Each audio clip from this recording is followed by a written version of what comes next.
Hey guys, Russ here with bishopswest.com.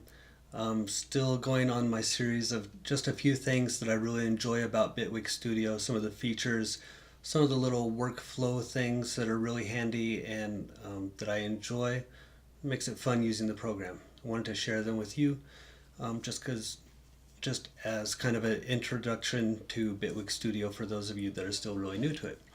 So today I wanted to talk about something that somebody actually asked me about is how do you set up multi-band splits within Bitwig Studio? This person was coming from Ableton Live and they knew how to do all kinds of fancy stuff in Ableton Live, but when they took a glance at Bitwig Studio, it wasn't really intuitive to them how to do that. So just wanted to go over that today with you guys. So if you look here, like I talked about yesterday, I've got a few groups set up. I've got my main mix, of course, but then I've got my bass group and my drum kit here.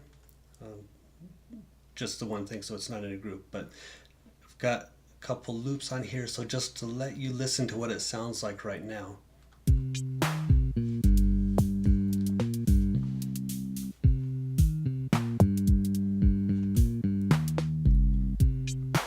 Okay, so kind of fun, but to get going, let's look at the bass group. So what we can do is, first of all, I'm sure most of you probably are familiar with multiband compression, where you split out the lower frequencies and you compress those so that they don't conflict with in this case, the kick and the bass. Obviously those two are often living in the same kind of frequency range, and so if you want the kick to stand out more and kind of pump a little bit more, what you do is you lower the sound of the volume of the bass at the same time. So that's what this is doing. I just dragged in a Multiband Fx3, and this is what it looks like if I turn it on. It's got your low and high volumes, and then here you can drag this up and down to decide what frequency you want it to kind of split at. And then everything on the low end below that frequency is going to be, if you click on this, it shows you what's contained. See that blue line within that low effects box. So in this case, I've got my dynamics, and I set the trigger to the kick. See if I go mix, deep kit. I don't want the whole kit. I just want to go to the chains. Oops. And go up and choose this E-kick pre. I chose pre because pre means before any volume changes, anything that you do with muting or whatever. Post, once you mute the track or lower the volume, then it messes with how much it triggers the compression. So I choose pre, and now when I play it,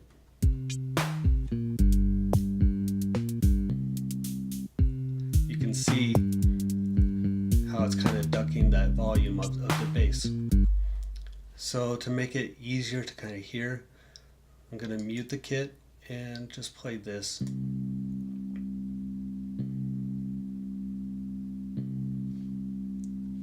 Hopefully you can hear that.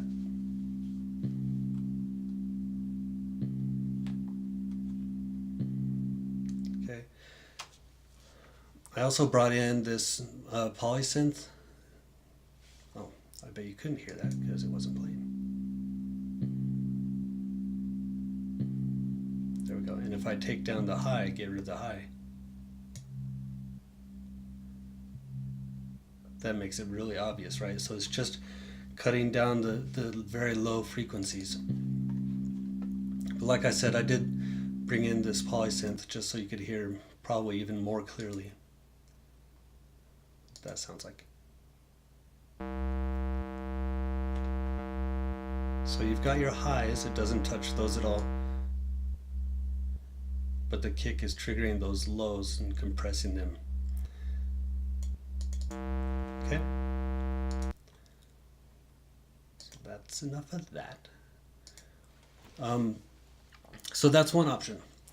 The next option is Multiband Fx3.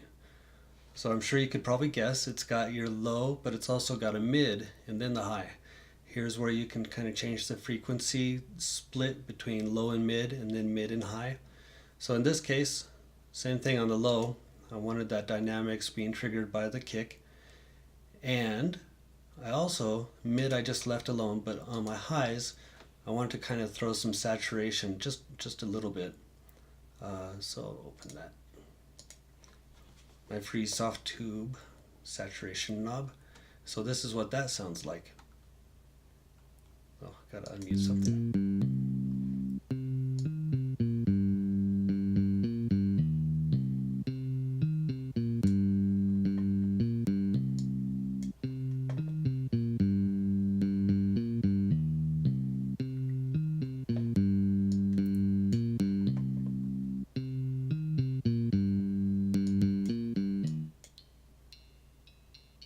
Oh, that's way too high. Sorry.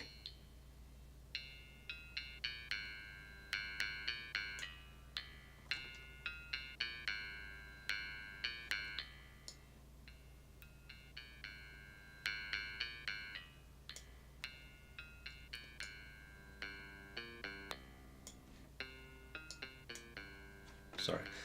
I'll keep playing later, but just to give you an idea of kind of what you can do, you can add effects to, you know, your low, your mid, your high, depending on what's called for that particular track. Okay? Then finally, we have, if you really want to go crazy and 3 frequency splits aren't enough, then you could use an FX layer. Okay? Now this obviously can be used for a lot more than, maybe not obviously, but it can be used for a lot more than just low, mid, and high. But that's what we're doing here. So I've got my low chain here. And so I brought in, to achieve the same thing, I brought in the EQ DJ and sorry, let me enable that. There you go. So you can do the same thing where you adjust the splits here. Oh, down here. But then, because on this chain, I just want the low signal, so I turn down the mids and the highs. And same thing, dynamics here. Then I've got the mids where I turn down the lows and the highs. And then I've got the highs where, I don't know why I had that off. I turn down the lows and the mids, and so I've just got the high signal coming through. Yeah, that's probably about right. And same thing, I put the saturation knob on there. But you can go crazy, you know, you could add as many as you want. Low, low, mid, mid, mid, high, and then high. As many splits as you want. And it doesn't have to be this particular EQ. You can use any filter to do the split however you want. For me, this just seems pretty intuitive because you can choose that mid and move it around as much as you want.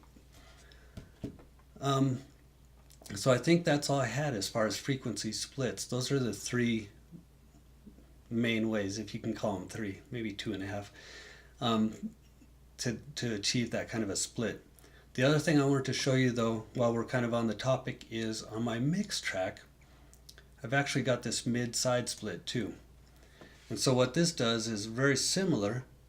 It takes the mid, and you can affect the mid however you want, and the side. And so in this case, what I've done with the side is I want all of my bass frequencies going to the mid, and I don't want to hear them on the sides.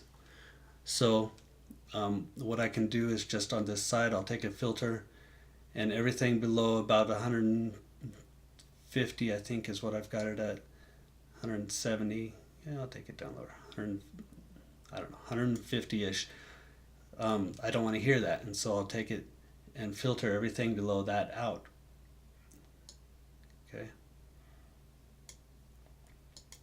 Just play around a little bit. But anyways, and so what that does is it gets rid of the bass on the sides and keeps everything mono as far as bass frequencies. So I think that's all I had for you guys today. Thanks for watching. Please take a minute to click, not even a minute, a millisecond to click like and subscribe down below. And also please take more than a minute to leave a comment or a question down below. I love hearing from you guys. I'm really interested to hear what questions, if any, you have about Bitwig Studio, how to use it, just how to achieve some basic things in there, workflow questions, anything you've got. Also, please, take a minute to go over to my website, bishopswest.com/Bitwig setup. And what I've done is I've created a free guide for you guys. It's just as a gift about how to accelerate your music making in Bitwig Studio, how to get things up and running really quickly in just a few simple steps.